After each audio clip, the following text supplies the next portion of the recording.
2024 start అయ్యి 5 months అవుతుంది. కానీ ఈ 5 నెలల్లో టాలీవుడ్ లో హిట్ అయిన సినిమాలు మాత్రం హనుమాన్ అండ్ టిల్లు స్క్వేర్ మాత్రమే. ఇక ఈ సమ్మర్ లో స్టార్ హీరోలు ఎవరు కూడా కనిపించలేదు. ఇక మీడియం రేంజ్ హీరోల సినిమాలు కూడా ఐపీఎల్ అండ్ ఎన్నికల ఎఫెక్ట్ కి చిన్న సినిమాలు కూడా పోస్ట్ పోన్ అయ్యాయి. ఈ దెబ్బకి థియేటర్స్ లో జనాలు లేక చాలా సెంటర్స్ లో సింగిల్ స్క్రీన్స్ క్లోజ్ చేసేశారు. మరి ఇంతలా హిట్ లేక అల్లడెలుతున్న టాలీవుడ్ కి విశ్వక్సేన్ అయినా హిట్ ఇచ్చాడో లేదో చూద్దాం.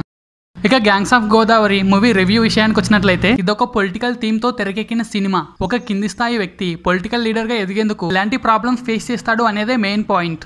బేసిక్ గా విశ్వక్సేన్ సినిమాలో ఒక డిఫరెంట్ కాన్సెప్ట్ తోనే మన ముందుకు వస్తాయి. ఇలా యూనిక్ స్టోరీస్ తో తనకంటూ ఒక స్పెషల్ మార్కెట్ క్రియేట్ చేసుకున్నాడు. యూనిక్ గా విశ్వక్సేన్ సినిమా అంటే మినిమం గ్యారంటీ అన్న నమ్మకం ఆడియన్స్ లో ఉంది. అందులో భాగంగానే గ్యాంగ్స్ ఆఫ్ గోదావరి సినిమాను మన ముందుకు తీసుకొచ్చాడు. ఈ సినిమా చూశాక మనకు విశ్వక్ క్యారెక్టర్ తప్ప మిగతా క్యారెక్టర్స్ గుర్తుండవు. ఎందుకంటే ఈ సినిమాలో విశ్వక్సేన్ వన్ మ్యాన్ షోగా అదరగొట్టేశాడు. తన కెరియర్ లోనే ఇదొక బెస్ట్ పర్ఫార్మర్ రోల్ అని చెప్పాలి. విశ్వక్సేన్ తెలంగాణ వాడైనా కేవలం ఈ సినిమా కోసమే చిత్తూరు స్లాంగ్ కూడా నేర్చుకున్నాడు. చిత్తూరు స్లాంగ్ లో తన డైలాగ్ డెలివరీ కూడా చాలా బాగుంటుంది. ఇక హీరోయిన్ నేహా శెట్టి కానీ అంజలి క్యారెక్టర్స్ నుంచి కానీ గుర్తుండేంత పర్ఫార్మెన్స్ రోల్స్ అయితే చేయలేదు. ఇక మ్యూజిక్ పరంగా చూసుకుంటే సాంగ్స్ పర్వాలేదన్నట్టుగానే ఉన్నాయి. ఇక బీజిఎం పరంగా అయితే సినిమాకు మెయిన్ హైలైట్ గా నిలుస్తుంది. ఇక డైరెక్షన్ పరంగా చూసుకుంటే స్క్రీన్ ప్లే చాలా బాగుంది. ఇక సినిమాలో వైలెన్స్ కూడా వేరే లెవెల్లో చూపించాడు. ఇక డైలాగ్స్ పరంగా కూడా సినిమాలో ఎన్నో మాస్ డైలాగ్స్ ఉన్నాయి. మరికొన్ని డైలాగ్స్ కి సెన్సార్ బోర్డు అడ్డు చెప్పడంతో కొన్ని డైలాగ్స్ ని కట్ చేశారు. కానీ కట్ చేసిన డైలాగ్స్ ని మనకు ట్రైలర్ లో చూపించారు. ఇక ఓవరాల్ గా సినిమాకు ప్రస్తుతానికైతే పాజిటివ్ టాక్ నడుస్తుంది. సినిమా బ్లాక్ బస్టర్ రేంజ్ లో లేకపోయినా సినిమా హిట్ అనే సాటిస్ఫాక్షన్ ని మనకి ఇస్తుంది. So friends, this is the review about